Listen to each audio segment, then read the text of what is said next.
Breaking news. ಚಿಕ್ಕಗುಬ್ಬಿಯಲ್ಲಿ ನ್ಯಾಯಕ್ಕಾಗಿ ಮಾನವ ಹಕ್ಕುಗಳ ಆಯೋಗ ತಂಡವು ದೃಢವಾಗಿ ನಿಂತಿದೆ ಎಂಬುದಕ್ಕೆ ಈ ಸನ್ನಿವೇಶವು ಸಾಕ್ಷಿಯಾಗಿದೆ.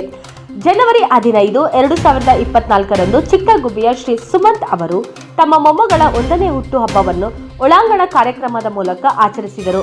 ಕಾರ್ಯಕ್ರಮಕ್ಕೂ ಮುನ್ನ ಸುಮಂತ್ ಅವರು ಕಾರ್ಯಕ್ರಮದ ಬಗ್ಗೆ ಸ್ಥಳೀಯ ಪೊಲೀಸ್ ಠಾಣೆಗೆ ಮಾಹಿತಿ ನೀಡಿದ್ದರು.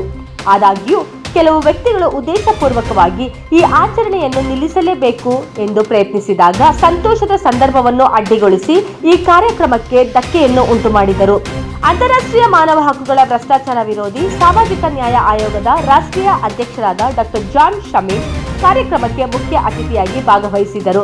ಈ ಅನ್ಯಾಯವನ್ನು ನೋಡಿದ ಅವರು ಇದನ್ನು ವಿರೋಧಿಸಿ ತಕ್ಷಣವೇ ಮಧ್ಯಪ್ರವೇಶಿಸಿ ಮತ್ತು ಯಾವುದೇ ಅಡೆತಡೆಗಳಿಲ್ಲದೆ ಈ ಕಾರ್ಯಕ್ರಮವನ್ನು ಮುಂದುವರಿಸಿದರು. ಒಳನುಗ್ಗಿದವರು ಹೊಯ್ಸಳ ಪೊಲೀಸರನ್ನು ಸ್ಥಳಕ್ಕೆ ಕರೆದರು. ಆದರೆ ಡಾಕ್ಟರ್ ಜಾನ್ ಶಮೀನ್, ರಾಷ್ಟ್ರೀಯ ನಿರ್ದೇಶಕರಾದ ಶ್ರೀ ಕುಮಾರ್, ಕಾರ್ಯಕಾರಿ ಸದಸ್ಯರಾದ ಶ್ರೀ ಜೇಮ್ಸ್, ಶ್ರೀಮತಿ ಸುನೀತಾ, ಶ್ರೀ ಅರುಣ್ ಮತ್ತು ಶ್ರೀ ಲೋಕೇಶ್ ಅವರು ಪೊಲೀಸ್ ಮುಖ್ಯ ಅಧಿಕಾರಿಗಳೊಂದಿಗೆ ದಾಖಲೆ ಸಮೇತವಾಗಿ ಮಾತನಾಡಿ ವಾತಾವರಣವನ್ನು ಶಾಂತಿಗೊಳಿಸಿದರು. ಈ ತಂಡವು ಆರ್ಟಿಕಲ್ 19ರ ಅಡಿಯಲ್ಲಿ ಸಾಂವಿಧಾನಿಕ ಹಕ್ಕುಗಳನ್ನು ಎತ್ತಿ ತೋರಿಸಿದೆ. ಇದು ನಾಗರಿಕರಿಗೆ ಶಾಂತಿಯುತವಾಗಿ ಸೇರುವ ಹಕ್ಕನ್ನು ಖಾತರಿಪಡಿಸುತ್ತದೆ ಮತ್ತು ವೈಯಕ್ತಿಕ ಸ್ವಾತಂತ್ರ್ಯವನ್ನು ಕಾಪಾಡುವ ಆರ್ಟಿಕಲ್ 21. ಇವರ ಪ್ರಯತ್ನಗಳು ನ್ಯಾಯ ಮತ್ತು ಆಚರಣೆಯ ಹಕ್ಕುಗಳನ್ನು ಎತ್ತಿ ಹಿಡಿಯುವ ಮೂಲಕ ಕಾರ್ಯಕ್ರಮವು ಯಶಸ್ವಿಯಾಗಿ ಮುಕ್ತಾಯಗೊಂಡಿತು.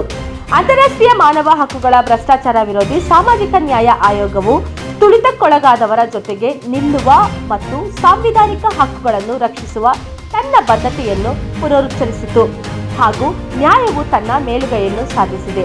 ನೀವು ಅಥವಾ ನಿಮಗೆ ತಿಳಿದಿರುವ ಯಾರಾದರೂ ಇದೇ ರೀತಿಯ ಅನ್ಯಾಯಗಳನ್ನು ಅಥವಾ ಉಲ್ಲಂಘನೆಗಳನ್ನು ಎದುರಿಸಿದರೆ ನಮ್ಮನ್ನು ಸಂಪರ್ಕಿಸಿ.